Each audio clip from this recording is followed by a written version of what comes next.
Shetty institute of technology Kalaburagi ಹಾಗೂ ಅಖಿಲ ಭಾರತ ವಿದ್ಯಾರ್ಥಿ ಪರಿಷತ್ ಸಹಯೋಗದೊಂದಿಗೆ ವ್ಯಕ್ತಿತ್ವ ವಿಕಾಸನ ಹಾಗೂ ವೃತ್ತಿ ಜೀವನಕ್ಕೆ ಉತ್ಸಾಹ ಕಾರ್ಯಾಗಾರವನ್ನು ಶಹಾಬಾದ್ ರಸ್ತೆಯಲ್ಲಿ ಶೆಟ್ಟಿ ಇನ್ಸ್ಟಿಟ್ಯೂಟ್ನಲ್ಲಿ ನಡೆಯಿತು. ಅತಿಥಿಗಳು ಗಿಡ ನೆಡುವ ಮೂಲಕ ಕಾರ್ಯಕ್ರಮಕ್ಕೆ ಚಾಲನೆಯನ್ನ ನೀಡಿದ್ರು. ನಂತರ ಅತಿಥಿಗಳಿಗೆ ಸನ್ಮಾನ ಮಾಡಲಾಯಿತು.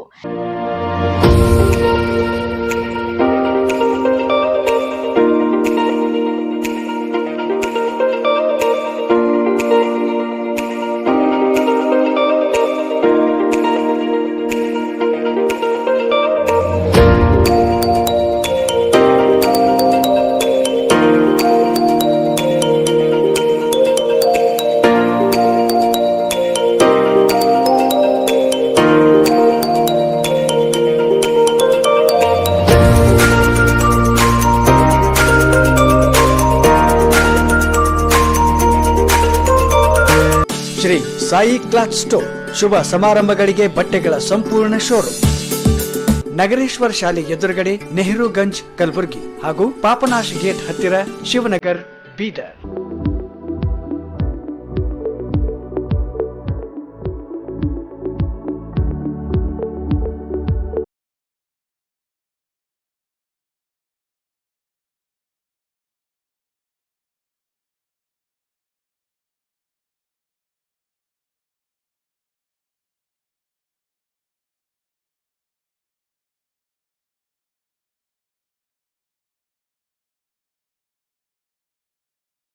ಈ ಸಂದರ್ಭದಲ್ಲಿ ಪ್ರೊಫೆಸರ್ ರೋಹಿಣಾಕ್ಷ ಅವರು ಮಾತನಾಡಿ, ಶೆಟ್ಟಿ ಇನ್ಸ್ಟಿಟ್ಯೂಟ್ ಆಫ್ ಟೆಕ್ನಾಲಜಿ ವಿದ್ಯಾರ್ಥಿನಿಯರ ಮುಂದಿನ ಭವಿಷ್ಯಕ್ಕಾಗಿ ಸಮಗ್ರ ಸಹಾಯವನ್ನ ನೀಡುತ್ತಾ ಬಂದಿದೆ ಎಂದು ತಮ್ಮ ಭಾವನೆಯನ್ನ ವ್ಯಕ್ತಪಡಿಸಿದ್ರು. ಮಾರ್ಕೆಟ್ಗೆ ಹೋದ್ರೆ, ಮಾರ್ಕೆಟ್ ಅಂದ್ರೆ ಕಲಬುರಗಿ ಮಾರ್ಕೆಟ್ಗೆ ಅಲ್ಲ, ಸಿಇಟಿ ತರಬೇತಿಯನ್ನು ಕೊಡುವ ಮಾರ್ಕೆಟ್ಗೆ ಹೋದ್ರೆ ಇದು ಲಕ್ಷಾಂತರ ರೂಪಾಯಿ ವೆಚ್ಚ ಮಾಡಿ ಪಡೆಯುವಂತಹ ತರಬೇತಿ. ಆದರೆ ಒಂದು ಸಂಸ್ಥೆ ತನ್ನ ಸಾಮಾಜಿಕ ಬದ್ಧತೆಯನ್ನು, ತನ್ನ ಸಾಮಾಜಿಕ ಕಾಳಜಿಯನ್ನು ಹೇಗೆ ಪ್ರಕಟಿಸಬಹುದು ಅನ್ನುವುದಕ್ಕೆ ಈ ಸಂಸ್ಥೆ ಒಂದು ಒಳ್ಳೆಯ ಮಾದರಿಯನ್ನು ರೂಪಿಸಿಕೊಟ್ಟಿದೆ. ಮತ್ತೊಮ್ಮೆ ಈ ಸಂಸ್ಥೆಗೆ ನನ್ನ ಹೃತ್ಪೂರ್ವಕವಾದ ವಂದನೆಗಳು. ಸಂಸ್ಥೆಯ ಜವಾಬ್ದಾರಿ ಮುಗಿಯಿತು. ತರಬೇತಿ ಕೊಟ್ಟಿದ್ದಾರೆ, ಒಳ್ಳೆಯ ಟೀಚರ್ಸ್ ಅನ್ನು ತರಗತಿ ತಗೊಳ್ಳೋದಕ್ಕೆ ವ್ಯವಸ್ಥೆ ಮಾಡಿಕೊಟ್ಟಿದ್ದಾರೆ. ಈಗಾಗಲೇ ಮೇಡಮ್ ಜೊತೆ ಮಾತಾಡುವಾಗ ನಮ್ಮ ನಿರೀಕ್ಷೆಗೆ ವಿದ್ಯಾರ್ಥಿಗಳು ಬಂದಿದ್ದಾರೆ, ಹಾಗಾಗಿ 2 ಬ್ಯಾಚ್ ಮಾಡಬೇಕಾಯಿತು. ಏಕಕಾಲಕ್ಕೆ ಒಂದೇ ವಿಷಯವನ್ನು 2 ಕಡೆ ಪಾಠ ಮಾಡುವ ಅಧ್ಯಾಪಕರು ಜೋಡಿಸಿದ್ವಿ, ಎಲ್ಲ ಮಾಡಿದ್ದಾರೆ. ಹಾಗಾಗಿ ಅವರ ಜವಾಬ್ದಾರಿಯನ್ನು ಬಹಳ ಚೆನ್ನಾಗಿ ನಿರ್ವಹಿಸಿದ್ದಾರೆ. ಈಗಿರೋದು ನಮ್ಮ ಕೆಲಸ, ಅಂದ್ರೆ ವಿದ್ಯಾರ್ಥಿಗಳ ಜವಾಬ್ದಾರಿ. ಇಲ್ಲಿ ಏನು ತರಬೇತಿಯನ್ನು ಕೊಟ್ಟಿದ್ದಾರೋ, ಏನು ಕೋಚಿಂಗ್ ಕೊಟ್ಟಿದ್ದಾರೋ ಅವೆಲ್ಲವೂ ಕೂಡ ಕೊನೆಗೆ ಫಲಿತಾಂಶ ಯಾವುದು ಕೇಳಿದ್ರೆ, ನಾಳೆಯ ದಿನ ಪರೀಕ್ಷೆ ಮುಗಿದ ಮೇಲೆ ನಾವು ಪಡೆಯುವಂತಹ ರ್ಯಾಂಕು ಈ ಸಂಸ್ಥೆಗೆ ನಾವು ಸಲ್ಲಿಸುವಂತಹ ಕೃತಜ್ಞತೆ. ಹಾಗಾಗಿ ಆ ಕೃತಜ್ಞತೆ ನಾನು ಇಲ್ಲಿ ಸಲ್ಲಿಸ್ಲಿಕ್ಕೆ ಆಗುವುದಿಲ್ಲ, ಇವತ್ತು ನೀವು ಇಲ್ಲಿ ಸಲ್ಲಿಸ್ಲಿಕ್ಕೆ ಆಗುವುದಿಲ್ಲ. ಆ ಕೃತಜ್ಞತೆಯನ್ನು ನೀವು ಸಲ್ಲಿಸಬಹುದಾದದ್ದು ನಿಮ್ಮ ಸಿಇಟಿ ನೀಟ್ ರ್ಯಾಂಕ್ನ ಘೋಷಣೆ ಆಗುತ್ತಲ್ಲ, ಡಿಕ್ಲೇರ್ ಆಗುತ್ತಲ್ಲ, ಆ ದಿನ ನೀವು ಸಲ್ಲಿಸಬಹುದಾದ ಕೃತಜ್ಞತೆ. ಇವತ್ತು ಅಖಿಲ ಭಾರತ ವಿದ್ಯಾರ್ಥಿ ಪರಿಷತ್ತು ಕೂಡ ಇದೇ ರೀತಿಯ ಒಂದು ಉಚಿತವಾದ ಸಿಇಟಿ ತರಬೇತಿಯನ್ನು ಕಲಬುರಗಿಯಲ್ಲಿ ಮಾಡ್ತಾ ಇದೆ. ಕಲಬುರಗಿಯಲ್ಲಿ ಮಾತ್ರ ಅಲ್ಲ, ರಾಜ್ಯಾದ್ಯಂತ ಸುಮಾರು 15-20 ಕಡೆ ಈ ರೀತಿ ಉಚಿತವಾದ ತರಬೇತಿಯನ್ನು ಕೊಡ್ತಾ ಇದೆ. ನಾನು ಕಳೆದ 3 ದಿನದ ಹಿಂದೆ ಶಿವಮೊಗ್ಗದಲ್ಲಿ ನಡೀತಾ ಇರುವಂತಹ ತರಬೇತಿ ಕೇಂದ್ರಕ್ಕೆ ಹೋಗಿದ್ದೆ. ಬೇರೆ ಬೇರೆ ಕಡೆಗಳಲ್ಲಿ ನೂರಾರು ಸಂಖ್ಯೆಯ ವಿದ್ಯಾರ್ಥಿಗಳು ಆ ತರಬೇತಿಗೆ ಬರ್ತಾ ಇದ್ದಾರೆ. ಸಾಮಾನ್ಯವಾಗಿ ಗ್ರಾಮೀಣ ಪ್ರದೇಶದ ವಿದ್ಯಾರ್ಥಿಗಳು ಯಾರಿಗೆ ಲಕ್ಷಾಂತರ ರೂಪಾಯಿ ಹಣ ಕೊಟ್ಟು ತರಬೇತಿಯನ್ನು ಪಡೆಯುವುದಕ್ಕೆ ಸಾಧ್ಯ ಇಲ್ಲವೋ, ಕೋಚಿಂಗ್ ತಗೊಳ್ಳುವುದಕ್ಕೆ ಸಾಧ್ಯ ಇಲ್ಲವೋ ಅಂತಹ ವಿದ್ಯಾರ್ಥಿಗಳು ತಮ್ಮ ಕನಸನ್ನು ಇಟ್ಟುಕೊಂಡು ಭವಿಷ್ಯದಲ್ಲಿ ನಾನು ಒಬ್ಬ ಒಳ್ಳೆಯ ಇಂಜಿನಿಯರ್ ಆಗಬೇಕು, ನಾನು ಒಳ್ಳೆಯ ಒಂದು ವೃತ್ತಿ ಕ್ಷೇತ್ರಕ್ಕೆ ಹೋಗಬೇಕು ಅನ್ನೋ ಕನಸಿಟ್ಟುಕೊಂಡು ಯಾರು ತರಬೇತಿಗೆ ಬಂದಿದ್ದಾರೋ ಅವರುಗಳು ಸಾಮಾನ್ಯವಾಗಿ ನೀವು ನೋಡಿರ್ತೀರಿ, ಮೊನ್ನೆ SSLC ರಿಸಲ್ಟ್ ಬಂತು, ಇನ್ನೇನು ಸ್ವಲ್ಪ ದಿನದಲ್ಲಿ ಸೆಕೆಂಡ್ PUC ರಿಸಲ್ಟ್ ಬರುತ್ತೆ, ಅಥವಾ ಇತ್ತೀಚಿನ ದಿನಗಳಲ್ಲಿ ಬೇರೆ ಬೇರೆ ಯೂನಿವರ್ಸಿಟಿ ಕಾನ್ವೊಕೇಶನ್ಗಳಲ್ಲಿ ಗೋಲ್ಡ್ ಮೆಡಲ್ಗಳನ್ನು ಕೊರಳಿಗೆ ಹಾಕಿಕೊಂಡ 10 ಜನರ ಫೋಟೋಗಳನ್ನು ನೀವೆಲ್ಲರೂ ಕೂಡ ಪೇಪರ್ ಅಲ್ಲಿ ನೋಡಿರಬಹುದು. ಅವರೆಲ್ಲ ಯಾರು ಕೇಳಿದ್ರೆ, ಯಾರೋ ಒಬ್ಬ ಕೂಲಿಕಾರನ ಮಗ, ಯಾರೋ ಒಬ್ಬ ಆಟೋ ಡ್ರೈವರ್ ಮಗ, ಯಾರೋ ಒಬ್ಬ ದಿನಗೂಲಿಗೆ ಕೆಲಸಕ್ಕೆ ಹೋಗುವವರ ಒಂದು ಹೊತ್ತಿನ ಊಟಕ್ಕೆ ತತ್ವಾರ ಇರುವಂತಹ ಮನೆಯ ಮಕ್ಕಳು. ನಂತರ ಹಿಂಗುಲಾಂಬಿಕಾ ಆಯುರ್ವೇದಿಕ್ ಮೆಡಿಕಲ್ ಕಾಲೇಜಿನ ಪ್ರಾಂಶುಪಾಲರಾದ ಡಾಕ್ಟರ್ ಅಲ್ಲಂಪ್ರಭು ಗುಡ್ಡಾರ್ ಅವರು ಸಹ ಈ ಸಂದರ್ಭದಲ್ಲಿ ಅನಿಸಿಕೆಗಳನ್ನ ಹಂಚಿಕೊಂಡಿದ್ರು. ಸ್ವಾಮಿ ಗೋಚಿಗಿಂದ್ರಿ ಎಲ್ಲ ಮಾಡಿ ರೊಕ್ಕ ಜಮಿಸ್ತಾರೆ, ಏನ್ ಮಾಡ್ತಾನೆ ಅವನೇನ್ ಮಾಡ್ತಾರೆ ಸ್ವಾಮಿ, ಒಂದು 5 ಜನ ಹುಡುಗರು ಇಟ್ಕೊಂಡು ಒಂದು ಸ್ಕೂಲ್ ಶುರು ಮಾಡೋದು. ಇವತ್ತು ಅದಕ್ಕೆ ಇನ್ಸ್ಟಿಟ್ಯೂಷನ್ ಅಂದ್ರೆ JSS ಅಂತ ಮೈಸೂರಲ್ಲಿ. ಸೊ ಅಮೇರಿಕನ್ ಫೈನಾನ್ಷಿಯಲ್ ಲ್ಯಾಂಡ್ ಇದೆ.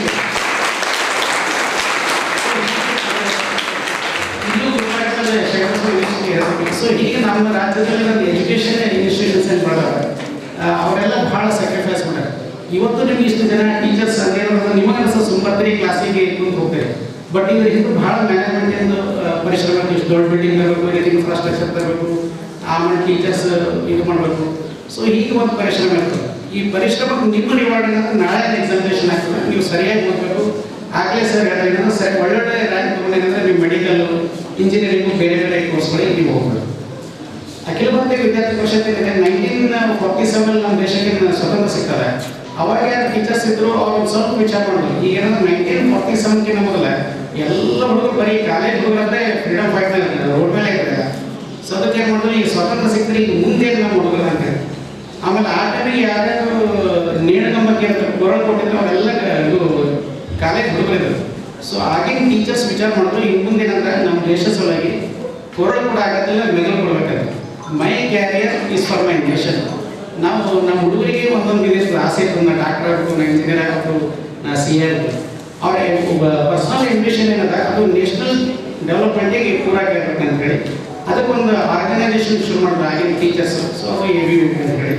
ಸೊ ನಮ್ದೇನಂತಂದ್ರೆ ಈಗ ಇವತ್ತಿನ ಒಂದು 50 ಲಕ್ಷ ಜನ ಹುಡುಗರು ಇದಕ್ಕೆ ಮೆಂಬರ್ಸ್ ಇದ್ದಾರೆ. ಆಮೇಲೆ ಒಂದು 60,000 ರಿಂದ 70,000 ವಿದ್ಯಾರ್ಥಿಗಳು ಬೇರೆ ಬೇರೆ ದೇಶದಿಂದ ಭಾರತಕ್ಕೆ ಓದ್ಲಿಕ್ಕೆ ಬರ್ತಾರೆ. ಆ ಸ್ಟೂಡೆಂಟ್ಸು ABVP ಮೆಂಬರ್ಸ್ ಇದ್ದಾರೆ. ಆಮೇಲೆ ನಮ್ಮ ದೇಶದ ಜನ ಹೊರಗೆ ಹೋಗಿದ್ದಾರೆ. ಹೊರಗೆ ಹೋಗಿ ಅಲ್ಲಿ ಅವ್ರ ಮಕ್ಕಳೆಲ್ಲ PUC ಡಿಗ್ರಿ ಇದ್ದಾರೆ, ಅವರೆಲ್ಲ ABVP ಮೆಂಬರ್ಸ್ ಇದ್ದಾರೆ. ಸೊ ಹೀಗಾಗಿ ಇಂಡಿಯನ್ ಒರಿಜಿನಲ್ ಪ್ರತಿಯೊಬ್ಬ PU ಹಿಡ್ಕೊಂಡು ಡಿಗ್ರಿ, ಪೋಸ್ಟ್ ಗ್ರಾಜುಯೇಟ್, PhD ಆ ಎಲ್ಲ ವಿದ್ಯಾರ್ಥಿಗಳಿಂದ ABVP ಮೆಂಬರ್ಸ್ ಇದ್ದಾರೆ. ABVP ಏನು ಮಾಡ್ತಾರೆ ಅಂದ್ರೆ, ಫಾರ್ ಎಕ್ಸಾಂಪಲ್ ನಾವು ಸೃಷ್ಟಿ ಅಂತ ಒಂದು ಪ್ರೋಗ್ರಾಮ್ ಮಾಡ್ತೀವಿ, ಪ್ರೊಜೆಕ್ಟ್ ಇಂಟು ಪ್ರಾಡಕ್ಟ್ ಅಂತ. ಇಂಜಿನಿಯರಿಂಗ್ ಹುಡುಗರು ಹೋಗ್ತಾರಲ್ಲ, ಇಂಜಿನಿಯರಿಂಗ್ ಹುಡುಗರು ಒಂದು ಪ್ರಾಜೆಕ್ಟ್ ಮಾಡ್ತಾರೆ, ಸಬ್ಮಿಟ್ ಮಾಡ್ತಿದ್ರು, ಆಮೇಲೆ ಒಂದು 10 ಮಾರ್ಕ್ಸ್ ತೊಗೊಂಡು ಆ ಪ್ರಾಜೆಕ್ಟ್ ಎಲ್ಲ ಓಡಿದ್ರು. ನಾವೇನು ಮಾಡ್ತೀವಿ ಅಂದ್ರೆ ಪ್ರೊಜೆಕ್ಟ್ ಇಂಟು ಪ್ರಾಜೆಕ್ಟ್ ಅಂತ ಓದಿರೋದು ಪ್ರಾಡಕ್ಟ್ ಆಗಿ ಹೊರಗೆ ಬರ್ಬೇಕಂತ ಹೇಳಿ ನಾವು ಯಾವಾಗ ಪ್ರೋಗ್ರಾಮ್ ಶುರು ಮಾಡ್ತೀವಿ.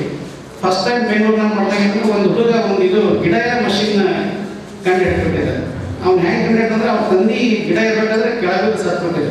ಸೊ ಅದಕ್ಕೆ ಏನು ಮಾಡಿದೆ, ಮುಂದೆ ಬೇರೆಯವ್ರು ಹಂಗೆ ಆಗ್ಬೋದು ಅಂತೇಳಿ ಆ ಮಷಿನ್ ಇನ್ವೆನ್ಷನ್ ಶುರು ಮಾಡೋದು. ಫಸ್ಟ್ ಟೈಮ್ ಒಂದು ಮಷಿನ್ ಡೆವಲಪ್ ಮಾಡ್ದೆ, ಬಟ್ ಅವ್ನು 2 ಟೈಮಿಂದ ಕೆಳಗೆ ಬಿಟ್ಬಿಟ್ಟು ನಮ್ಮ ಸಣ್ಣ ಹುಡುಗ ಒಂದು ಬಟ್ ಕಡಿತು. ಸೆಕೆಂಡ್ ಟೈಮ್ ಟ್ರೈ ಮಾಡಿದ್ರೆ 2ನೇ ಬಟ್ ಕಡಿತು. ಥರ್ಡ್ ಟೈಮ್ ಟ್ರೈ ಮಾಡಿದ್ರೆ 3ನೇ ಬಟ್ ಕಡಿತು. ಊರಾಗಿ ಮಂದಿ ಹೇಳಿದ್ರೆ ಇಲ್ಲ ನೀವು ತಂದೆ ಸತ್ತಲ್ಲ, ಅದಕ್ಕೆ ನೀವು ಡೆಲಿಕೇಟ್ ಸುಮ್ಮ ಅಂತೆಲ್ಲ ಮಾಡಬೇಡ, ನಿಂದು ಇಂಜಿನಿಯರಿಂಗ್ ಮುಗಿಸ್ಕೊಂತ ಹೇಳಿ. ಸೊ ಆ ಹುಡುಗ ಬಿಡಲಿಲ್ಲ. ಅದರೊಳಗೆ ತಲೆಯಿಂದ ಗಿಡ ಇರೋ ಮಷಿನ್ ಕಂಡು ಹಿಡ್ತಾರೆ. ಆಮೇಲೆ ನಾವು ಒಂದ್ಸರಿ ಕಿರಣ್ ಕುಮಾರ್ ಇಸ್ರೋ ಚೇರ್ಮನ್ ಇದ್ರು, ಅವರಿಗೊಂದು ಪ್ರೋಗ್ರಾಮ್ ಇದೆ ಸೃಷ್ಟಿಯಿಂದ ಕರ್ತೀವಿ. ಒಂದು ಹುಡುಗಿ ಸುಮ್ಮನೆ ಹಿಂದೆ ಒಂದು ಟೇಬಲ್ ಒಂದು ಬಟನ್ ಇರ್ತದೆ, ಅಂಗಿ ಹಾಕೋ ಬಟನ್ ಆಟ ಕಟ್ಕೊಂಡು ಕುಂತ್ರು. ಅವ್ರು ಕೇಳಿದ್ರೆ ಏನಂದ್ರೆ ಇದು ಬಟನ್ ಅಂತ ಹೇಳಿ.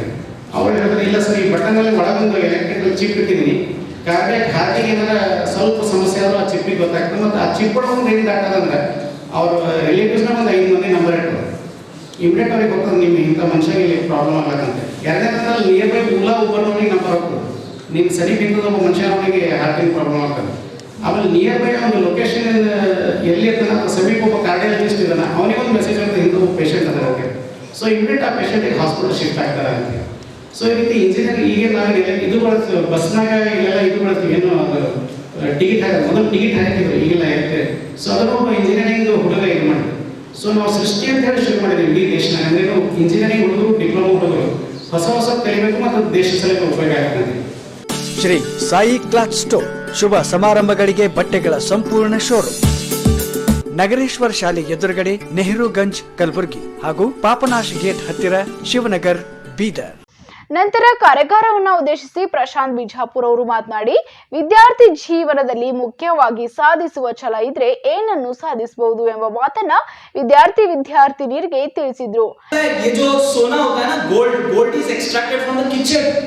गोल्ड कहाँ से आती है? कीचड़ से आती है। आप यकीन मानो, सर विश्वेश्वरैया और हमारे APJ अब्दुल कलाम जी, ये क्या बड़े बड़े यूनिवर्सिटी में थोड़ी पढ़े थे यार। ये लोग हमारे जैसे छोटे छोटे गांव में, in fact they red in a village में एजुकेशन लिया, इतने बड़े हस्ती बन गए कि आज हम उनका पूजा पालन करते हैं। तो आप जो सोचते हो ना, वो आप you know success is not what people think about you, success is all about what you think about yourself. It's more important.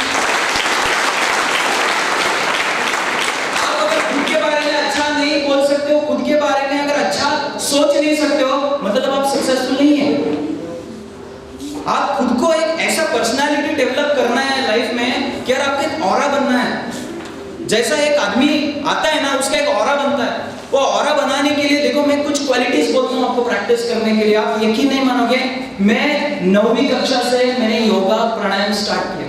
मेरे मॉम डैड ये सब चीज देख के उन्होंने एक चीज ठान लिया कि इसको योगा कराना।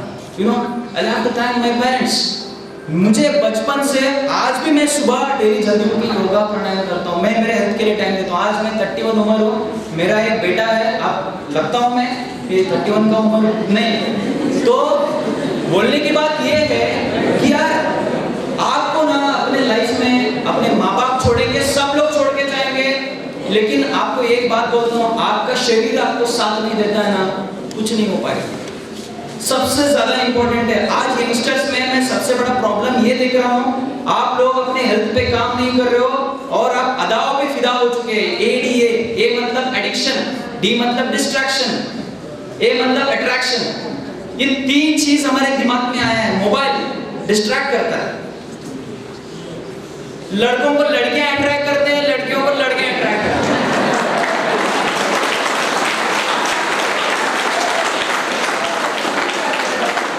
मैं भी ना बैकबेंचर था। इनफैक्ट मैं भी आपके जैसा I used to love sitting besides में, कभी फ्रंट लाइन पे बैठा नहीं था।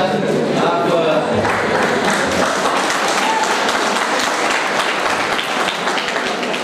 यार मेरा बोलने की बात ये है कि आप ना फर्स्ट इंपॉर्टेंट है कि यार एक सिंपल सा स्टोरी सुनाता हूँ। एक दिन ऐसा हो गया, यू नो, एक बहुत बड़ा आदमी अपना BMW ड्राइव करते हुए शिल्पी के पास आया। यार शिल्पी के पास आने के बाद बोला, यार शिल्पी जी आप इतना सुंदर मूर्तियां बनाते हो यार, क्या बात है यार, देखने के बाद ऐसा लगता है इसमें जान भरा दिया आपने।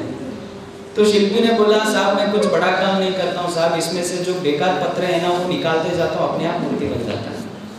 तो बोलने की बात ये है, अगर इंसान में अगर बैड क्वालिटीज को हटा के अगर गुड क्वालिटीज अगर प्रैक्टिस करेंगे, आप यकीन नहीं मानोगे कि आपका पर्सनालिटी में चेंजेस क्या होगा। दुनिया की सबसे बड़े यूनिवर्सिटीज में एक एक्सपेरिमेंट हुआ। 2 अलग-अलग रूम्स में 2 इतने अच्छे लोगों को बिठाने के बाद उनको एक एक्टिविटी दिया। क्या? ग्लास में चम्मच से जो बाहर बॉल्स थे ना वो डालना है। एक जो रूम है उस रूम में एक 10 लोगों को बोलने लगा है कि यार तू कर सकता है, तू कर सकता है, तू कर सकता है। पॉजिटिव रूम था और एक नेगेटिव रूम था जहाँ पे तू नहीं कर सकता है, तू नहीं कर सकता है, ये चीज बोलना चालू किया। आप यकीन नहीं मानोगे, ये जो रिजल्ट्स जो आया है ना, इतने फैंटास्टिक रिजल्ट्स थे। जो पॉजिटिव रूम था उसमें उसने 50 बॉल डाला, लेकिन जो नेगेटिव रूम था उसमें सिर्फ उसने 10 या 15 बॉल्स डाला। आप देखो कितना इम्पैक्ट करता है पॉजिटिव एटीट्यूड अपने जिंदगी में। इसीलिए आपको अगर अपना पॉजिटिविटी डेवलप करना है, तो first and foremost important you have to get up early in the morning and start practising yoga, pranayama and meditation. ये सबसे ज्यादा इंपॉर्टेंट है। आज हम फिजिकली और मेंटली फिट नहीं है तो दुनिया के प्रॉब्लम्स के साथ लड़ाई नहीं कर सकते हैं। आपको मेंटली फिट होना है, आपको रिजल्ट्स अच्छे लाने हैं। सिर्फ जाके बड़ी-बड़ी बुक्स पढ़ने से रिजल्ट्स नहीं है। अगर रिजल्ट्स लाना है तो ओवरऑल सक्सेस रहना है। आज आप you are all engineering students, मतलब आगे आने वाले दिनों में आप इंजीनियरिंग स्टूडेंट्स बनेंगे या जो भी हो, जो भी प्रोफेशन में आओ। आज इंडस्ट्री की डिमांड ये है कि आपका ओवरऑल डेवलपमेंट इंपॉर्टेंट है। आज नॉलेज प्लस स्किल चाहिए। स्किल आज की न्यू एजुकेशन पॉलिसी के हिसाब से skill has become the most important criteria. Upskilling और रिस्किलिंग सबसे ज्यादा इंपॉर्टेंट है। आप तब भी देखते हो कि जितने बड़ी-बड़ी स्टार्टअप्स चल रहे हैं, स्टार्टअप में सभी इंजीनियरिंग ड्रॉपआउट स्टूडेंट्स ही हैं। सबसे ज्यादा इंटेलिजेंट लोग कहां जा रहे हैं? They are going for a job. हमारे देश में आज जॉब सीकर्स को जरूरत नहीं है। We don't want job seekers, we want job creators. हमको जॉब क्रिएटर्स बनना है। जॉब क्रिएट करने के लिए एक एंटरप्रेन्योरशिप अंदर आना है। एंटरप्रेन्योरशिप अंदर आना है तो आप जैसे यंगस्टर्स एक्स्ट्राऑर्डिनरी स्किल्स के साथ इंडस्ट्री को जाना है। आप पढ़ाई करके रिजल्ट्स अच्छे लाके आप इंडस्ट्री में जाओ, इंडस्ट्री एक्सपीरियंस लो, लेके एक एंटरप्रेन्योर, कोई अगर फैंटास्टिक बड़ी कंपनीज का कुछ आइडिया है, आइडिया को एंटरप्रेन्योराइज करो। ಈ ಸಂದರ್ಭದಲ್ಲಿ Aniruddh Shetty, Shri Rajashekar Bhavimani, doctor Santosh Kumar, doctor Basanti Ganti, professor ಶಿವಶೇಖರ್ ಮಂಗಲ್ಗಿ, ಸೃಷ್ಟಿ ಕಣ್ಣಿ ಹಾಗೂ ಇನ್ನಿತರರು